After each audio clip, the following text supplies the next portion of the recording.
হঠাৎ রাত ২টার সময় আমি গেমে ঢুকি এবং গেমে ঢুকে দেখি আমার কোনো ফ্রেন্ডই অনলাইনে নাই। তাই আমি মনে মনে ভাবি কি করা যায়, কি করা যায়? ভাবতে থাকি সোশ্যাল আইল্যান্ডে যাওয়া যাক আর কোনো মেয়ের পিছনে ঘোরা যাক। তাই আমি সোশ্যাল আইল্যান্ড সিলেক্ট করে স্টার্ট দিয়ে দিই। হ্যালো কথা বলেন না কেন? হ্যালো, হ্যালো কথা বলেন না কেন? কথা বলেন। হ্যালো, হ্যালো, হ্যালো আপু, হ্যালো, হ্যালো, হ্যালো। কি এত চেঁচাচ্ছেন কেন? তোর বউ মরে গেছে নাকি? अरे कहना क्या चाहते हो?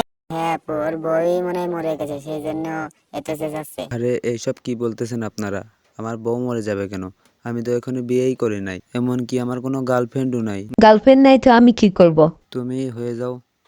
খুব বেটা চুপ করে থাক, এখান থেকে যা, নাহলে তো নুনু কেড়ে দেবো। साला ये दुख का खत्म नहीं होता बे। म्यूजिक